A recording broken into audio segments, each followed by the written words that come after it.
Yeah, look at that, folks. I wouldn't get bored of this every time you do it. It's so much fun. And then everyone's like, what's that? Amazing.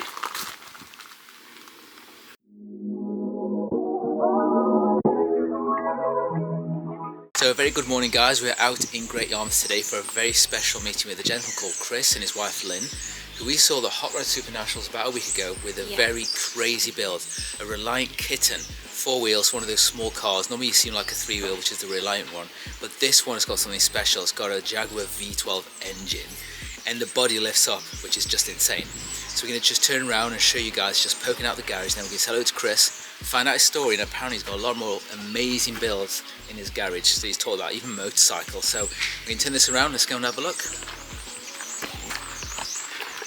Okay, so we're down this little kind of back street of Great Yarmouth, and as you can see here, guys, look at that. That's absolutely insane. Underneath that, would you believe it, there's a V12 from a Jag. Chris. I'm going to sneak past. Hey Chris, we're going to come in, just check it out. So I can't be just sneaking past. I'm just going to grab the bag I've put over here, because I wanted to get the camera out to film. I wasn't sure if I could film right now, but let me pick up the camera bag. Oh, there we go. Right, let's go back inside and say hello to Chris. See, we like to find vehicles that are a little bit different, and sometimes you never know what you're going to come across at hot rod shows like the Hot Rod Supernationals, and this thing's incredible. So let's go inside and speak to Chris. Oh cool, check this place out, guys. Wow, look at this. How cool is this?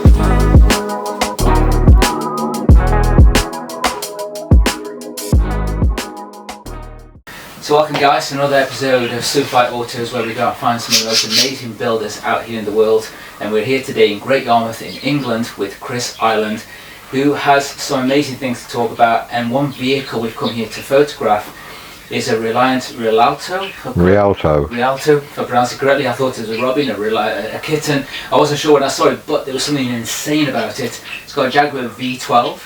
And Chris has been doing a lot of things with bikes and cars for a very long time, so we thought come have a chat, find out about his story. And so thanks, Chris, for allowing us to sit with you today, have a bit of conversation. And when we saw you at the Hot Rod Supernationals, to see something like this is kind of rare. You know, you get your hot rods, your customs, but this is to me an extreme kind of custom. So I'm curious, how did your background start with cars and motorcycles, you were explaining to me? It started as soon as I was busting to get a driving licence, and I already had a car before that, but as soon as I got my licence and a car on the road, I chopped it up, and it went on from there. Never had anything particularly standard, although at 19 years old I was driving a Ford V8 Pilot, and they're quite a desirable car now. Back then it was just an old banger. But I'll lose track of how many cars I've owned and how many bikes I've had and what I've done to them. And you started with bikes or cars or both? Started with a bike, and I did my car at the same time really, so I started with both. But I always liked the cars the most, but the bikes are a bit cheaper to do. Sure. And it was in Britain you started everything, because I know you said you went abroad to do some racing, but in Britain is where you're originally from. And you're from Great Yarmouth, this area? No, I'm from Grantham in Lincolnshire. Okay.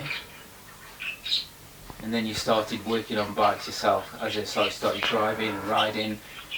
And yeah, I was employed in a paint shop as the foreman, and the place went bust, and we all got made redundant, and we all sat around a table one dinner time saying what we were going to do with our redundancy money, which wasn't much, and they were all going to go on the piss basically. But I said, I'm going to leave home and I'm going to go and start a bike shop, and I'm going to call it Desperate Dan's. Oh, cool. And I did it. In fact, I left a brand new house, a wife and 3 kids, put my bike and some welding bottles in the back of a caravan and just drove until I found somewhere I liked, which was Yarmouth. Wow. And how long ago was that now? 1980. 1980. Yeah. No way. So you started this bike shop. I started the bike shop and it just started getting bigger and bigger and bigger until in the end, this is after 20 years, I was employing 7 blokes full time, a load of subcontractors doing upholstery and paint and such like, and it got that big that I just didn't want to know anymore. So I walked away, shut it down. Right, okay. And so when you started building bikes down here, was it just word of mouth that people started to recognise as a bike shop in Great Yarmouth? It was word of mouth, yeah. I actually started in a small hut near Lowestoft, but the word got round pretty quick. And the worst thing that happened to me was I had to employ somebody because I got that much work. And in the end, as I say, I had 7 blokes working for me. Sure. It got a bit too much from being just an average build to then having Yeah. a full company that grows. Yeah, it's not quite a simple thing, I'm sure, when it gets to that point. And through that period of time, you then literally built bikes that you tell me where you raced. What I did was I built stuff for myself after work. So we started work at 8 and finished at 5. But I came in at 1 o'clock in the morning and worked through till 8 o'clock on mine. And then after 5 o'clock, I went back to work on mine again. So they were all built out of work's time. Yeah.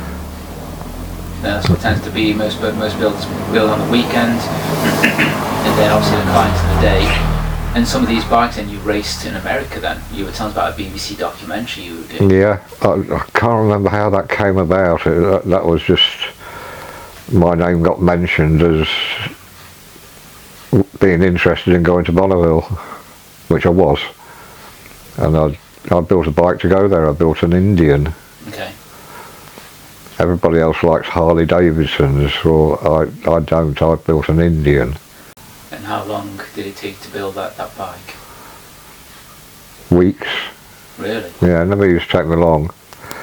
I mean, the car you're going to look at, that took a year and 3 months to build that. Okay. From scratch. And was this built because the BBC approached you, or was it something you were building yourself? No, the bike was already built when the BBC approached me. Right. And did they help to fly you guys out? Well, they approached a friend of mine, and he said, you ought to talk to Chris Island. And that's how it came about. Right. So then you obviously, you worked on your business for 20 odd years, and in that time you did build some really incredible bikes. You were showing us some with car engines. Do you want to talk about those particular builds, do you remember? Oh, cool. We've built so much. Okay. We've done them with V8 engines in them. Bikes. I know it's not new, but I started years ago. I had a 650 Beza that blew the engine up and couldn't afford a new one. So I went down the scrapyard and I found an NSU 1200 air-cooled car engine, which I didn't think anything of it. I just stuck it in the bike and made it work, which when you think back it wasn't easy because I had to make lay shafts and transfer shafts and God knows what. But to me it was just a bike. It was just my bike, but to everybody else they just went bananas over it. So with these bikes you then obviously are building cars on the side. Obviously here today there's one in the back I've just seen you got on your shoulders. You've got the Rialto that's here, and before those two builds did you have other cars you built alongside the motorcycles? Yes, I had a Volvo estate wagon that I blew the engine up on, and I stuck a V8 in that. I've got some film somewhere of that. Okay, I've got some pictures actually on here. Perfect, we'll have a look at that. Yeah, I stuck a V8 and it just looked like a standard Volvo apart from the paint job we did on it.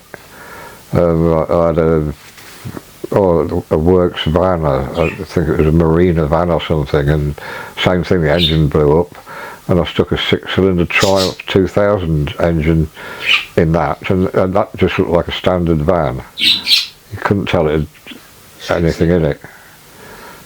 But then we started playing with jet engines. You play with jet engines? Yeah. Really? I bought two. I bought a Palouse, which was a auxiliary power unit that you see in the tail of a jetliner, and then I bought a de Havilland Ghost out of a Venom fighter. But a friend of mine in Yarmouth has got a hearse with a, I think it's a Rolls-Royce Vampire jet engine in the back. That's all up and running. I think we've seen it at the Wheels Festival. It was parked outside one of the casinos, I think, last year. Yeah, it's all black hearse, isn't it? Yeah. Oh my gosh. So that's my mate, Mad Richard. I love the name. I mean, to do that, you've got to be a bit leery, a bit mad, so no way. Well, I met Richard because he used to come to my shop. He owned a paper shop, newspaper shop. He was only young, and he turned up at my shop once on a kiddie scooter with a 2-stroke engine fixed to the back. So that's when I gave him the name Mad Richard, and the next thing he's turned up in a little Fiat car with a V8 in it and sitting in the back. No. And that bloke built some right weird stuff. Really? He's in Great Yarmouth as well? He's in Yarmouth, yeah. Oh my gosh, we'll have to say hello to him, I think. You have to introduce us. Yeah. We like mad stuff. Obviously we're here today for that reason, so no way. So those 2 jet engines you got, did you add them to anything? Hey? The jet engines you were mentioning, did you add them to any car or? No, I was messing about with them. Okay. The de Havilland, I wasn't sure which way the throttle went on it, so I didn't really want to fire it up. Right. But Richard's done his. I mean, he started off with pulse jets, making his own pulse jets. He's got a little workshop behind his house. It's in it's not rural. It is in a built-up area, and he'd fire this. Well, he fired his. Oh, the other thing he got was a Russian MiG fighter jet engine. He fired that up in his shed in the middle of all these houses. Next door neighbours must love it. My gosh. So from then on, before we talk about the Rialto, what other cars did you have? Because I think you mentioned it. Was it? Oh, crikey! I went through a phase of. I never really made any money on the workshop, but anything I made, I spent it. And I had a habit of, there was a place that sold American cars when I was in Leighton Buzzard. As soon as I'd made enough money, I'd go up there and buy one. I had a Pontiac Firebird, I had a Chevrolet Camaro, and then my most favourite that I bought was a Lincoln Continental Mark IV, which had a 7.5 litre V8 in it. Wow. I've got pictures of that. We'll have a look at that, definitely. So you own? So you know, we'd buy all the American cars. I bought a Ford Capri with a V12 Jag in it. Seriously? As well, yeah. Flipping heck. Okay. Ford. But when you're in the trade of customising, then you tend to get to meet all the other people, and they tell you about things. Or a lot of people would seek you out. They think if they've got something to sell, they go down the custom shop. Do you want to buy this? Oh, I had an armoured car as well, a Ferret armoured car. We used to go to Tesco's in it. Oh, that must have been fun. Yeah. And I had an Austin Princess hearse. We got a can of red paint and poured it on the back steps, so it all dripped out the back of it. And that was 1950 something with the big headlamps and once again we used to go shopping in that. The armoured car, that became quite famous around Leighton Buzzard. There's one story I'll tell you. Okay. Right, when I had the Lincoln Continental, I'd bought a house in Leighton Buzzard, and it was on a main road, and there were terraces with no drives. So the only place to park was outside your house, on the road. So the Lincoln Continental, I used to park that outside, and it was always a job because everyone else was trying to park. And one day this woman came up and had a go at me. I said, "Do you know you're taking up 2 parking spaces with that car?" Because the Continental was the biggest American car they ever made. He said, "You're taking up 2 spaces," and she lived about 6 doors down. So I got one of my mates to wait outside one morning and give me a shout as soon as she drove out from in front of her house. And I got the armoured car around the corner, and I went down there and I parked it outside her house, and I left it there for 6 months. so she never complained again. And I still parked my Lincoln up the road. But I've got a photograph of it being parked outside the house. Oh, really? Yeah. Oh, no way, that's cool. And there's one bloke in the turret, and there's my mate who was a lookout who stood in front of it. And on the tank, if you look at it properly, it's got 6 parking tickets all the way around the turret, and to get them on, the parking warden must have had to climb up it to put them on. No. But you can actually see them in the picture, the parking tickets. Because we just used to park it anywhere. Nobody used to bother us. That's funny. What I say was, this chair is here and this bench is here because I'm lazy and everything is within reach. Everything I need is, there's all my lights, there's all my pens, my rulers, torches, everything. It's all here. Makes sense though. It's not being lazy, I think it's being efficient. That's what I think it is. Well, it's right next to everything you've got. So this is where all the magic happens. And my fridge. Got your fridge down there. What do you tend to drink from your fridge? What's your tipple? Tesco's orange juice. Fair enough, sounds good to me. I don't do anything alcoholic while I'm working. That makes sense. Give me a bottle of rum when I've finished and I'll be away. No, that makes sense. And this entire place, when you bought the house, wasn't here. You built these extensions. Yeah. This started off as a carport down the end there, and you can still see the transparent roof of the carport. That's all I had. And then I built a little bit on the end of it, then I built a bit more, then a bit more. And it extends all the way out here. And as you guys can see... I'm still tempted to take it down another 6 foot, but... Really? Yeah. And there's the Rialto with the Jag V12, which we'll be showing you in a few moments. It's a cool place. I mean, when you look at it, you've got everything you need. All the tools, all the machinery. You've got some old stuff Tools, here. I'll show you the tools. Got loads of good stuff here. That's my lathe. That lathe, my friend told me about it being in a car scrapyard on the back of a lorry. Really? It was all rust when I found it, and I bought it for the price it was in scrap for 90 quid and cleaned it all up, painted it. It didn't have a motor on it or anything. It's got a motor off an industrial potato peeling machine. Of all things, who would have thought? Yeah, but when I rubbed down the bed on it, it's got Colchester written on it, which is one of the best lathes you can get. No way, so you got a proper bargain then? Yeah. How cool. Yeah, it's not often we get into a shop where you got all these old tools. Everything here is here, welder-wise. I've got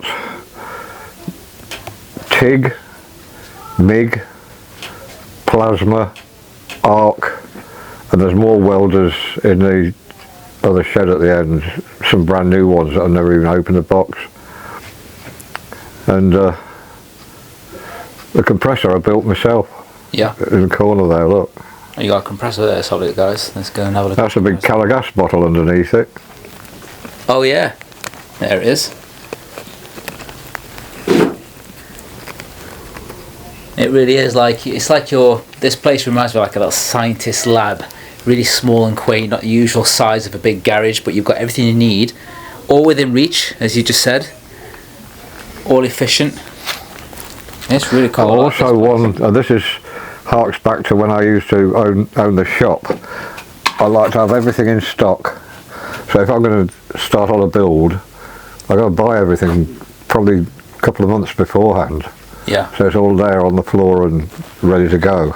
That makes sense. I hate running out of anything. Well, the good thing is when people turn up as well, it's already there. You've got one of them, boom. So no wonder you'd be the person to go to. Spent on that car. Yeah. That cost nearly £1,000 in steel for the chassis. Oh really? And the chassis was all built in here? Yeah. How wild is this thing, guys? We'll obviously open it up after so you guys can see. So there you go. Jubilee Rialto. Even got the Jaguar badge on the front with the V12, which is really cool. Yeah, when you open this up, you'll see it was brilliant. When we saw it at the Hot Rod Supernationals, Chris lifted it up and it just looked just insane. Absolutely crazy.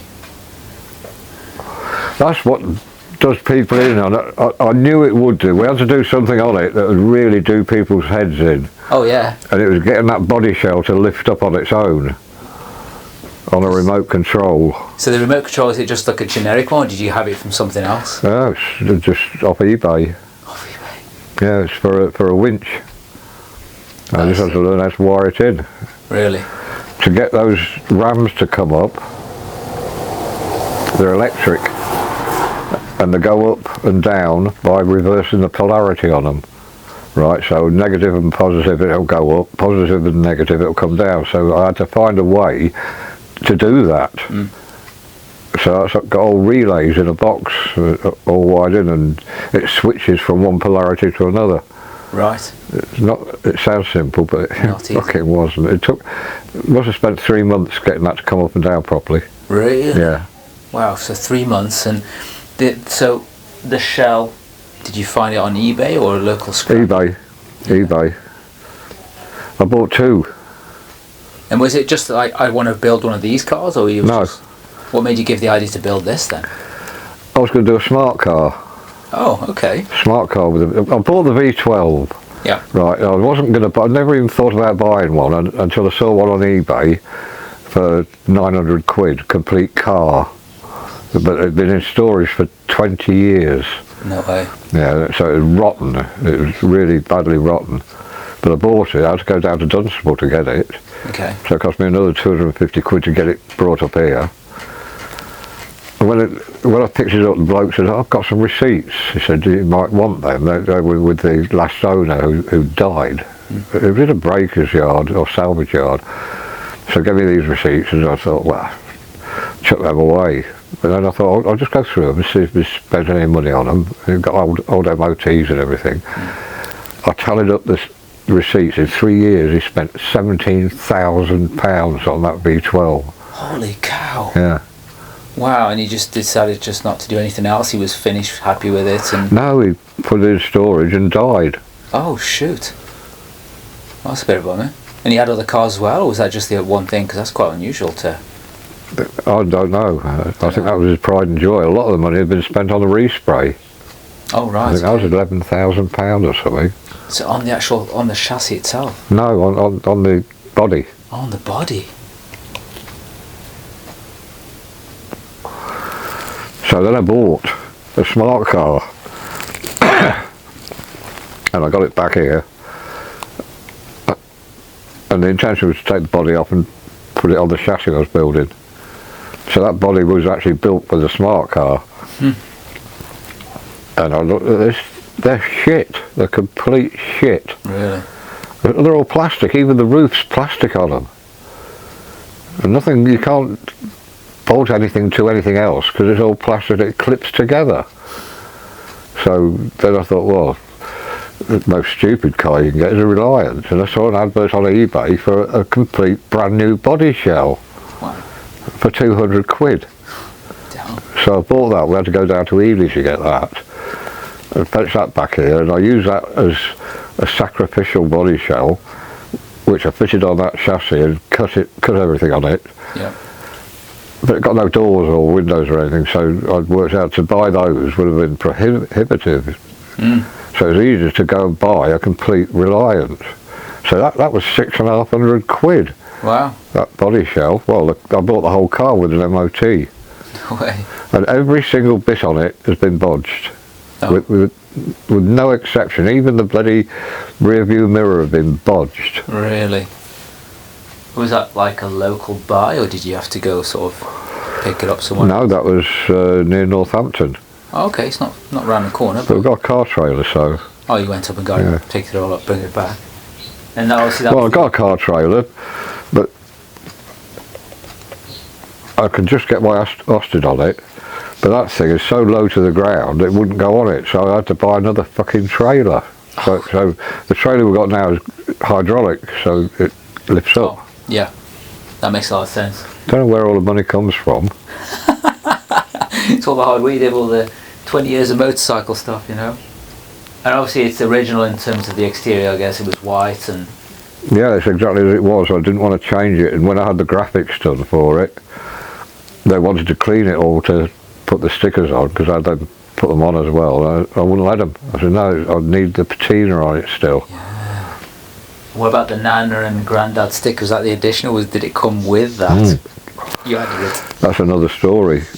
I think it's brilliant. My dad bought a brand new Reliant Robin, and my brother had a windscreen sticker made for it without telling him, and sneaked in and put it on without telling him, and it said Grandma and Grandad. And I said, if I ever get a Reliant, I'll do that. Oh yeah. And the whole thing is to make people look at it and think, what the fucking hell's that heap of shit? Well, you certainly got me, because that's what I did. I turned around and thought, what the bloody hell is that? And I knew what it was, but I was like, something's going on here, because you don't see it with those wheels at the side sticking out so far, and then you lifted it and I was like, oh my God. I've got spats for them, but I decided not to put them on. I like it as it is.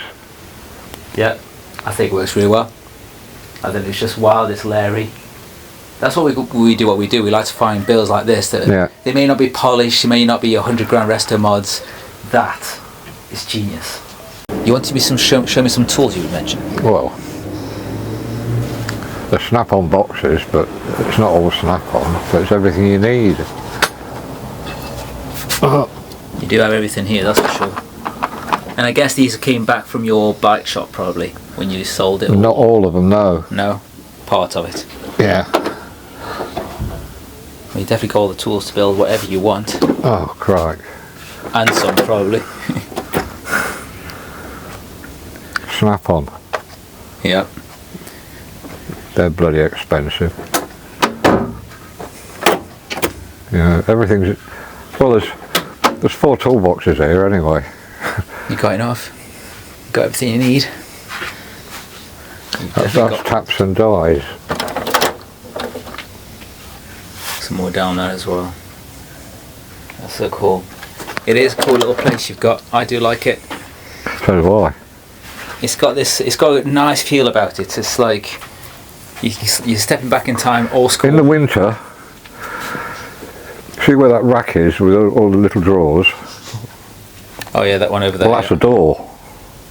That's a fucking great door, and it shuts off, and you shut it down just to this half of the workshop. Oh yeah, I can see it now. Yeah, that's the whole door. So then you can keep all of this nice and warm, because I'm sure it's going to be cold in here.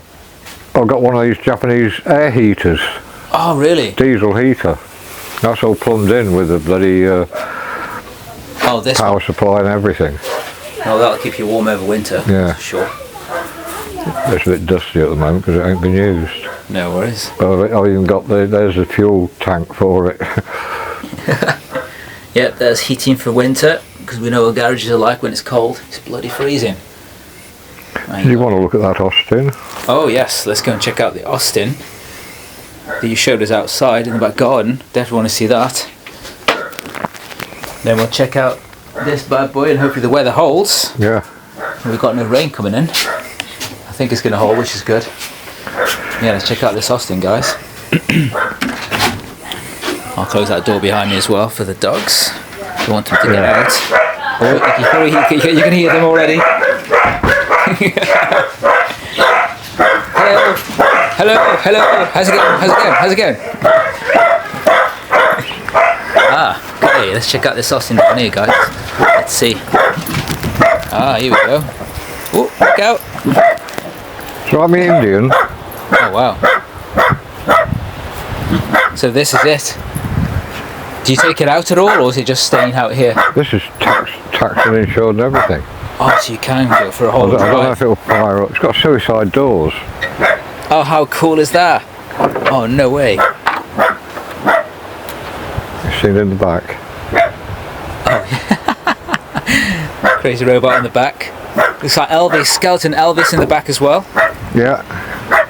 Gosh, how long have you had this then? Oh, 3 or 4 years. 3 or 4 years. Oh wow, check this out, guys.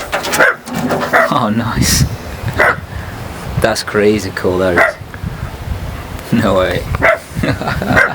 I don't know if it'll fire. It hasn't got a choke, but when was the last time you took it to a show? over a year ago, because I've been building the other one, so this has got ignored.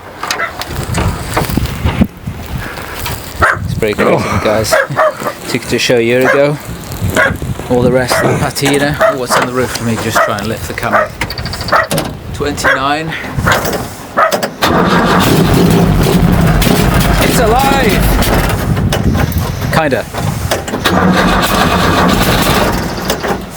It's starting up.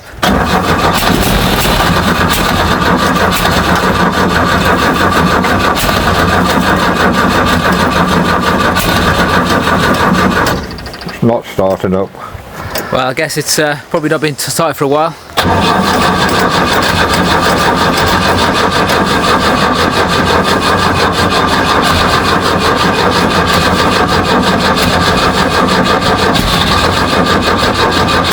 It's thinking about starting. Now it's time to pull the petrol up. Oh, don't worry, no problem.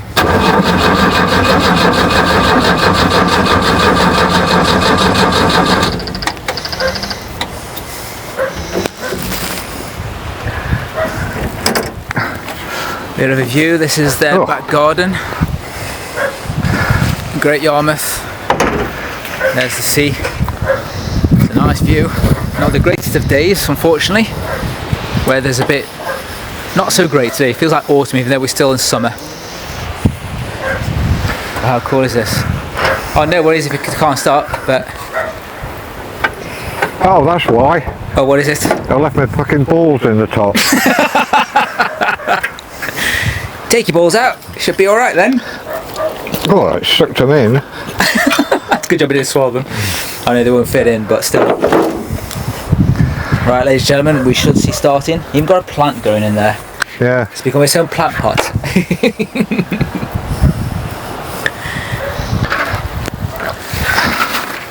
Okay, yeah, it's starting to rain, isn't it? Okay, let's have a listen now. Hopefully it starts.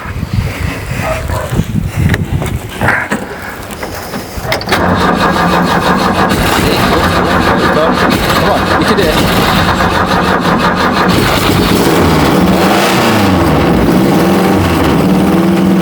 There we go. Oh, it's holding.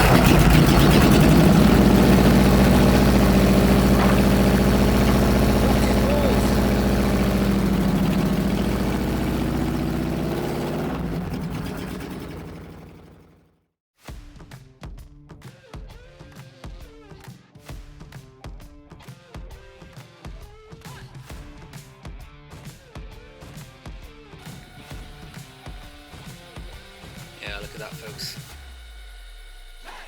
I wouldn't get bored of this every time you do it. It's so much fun. And then everyone's like, what's that?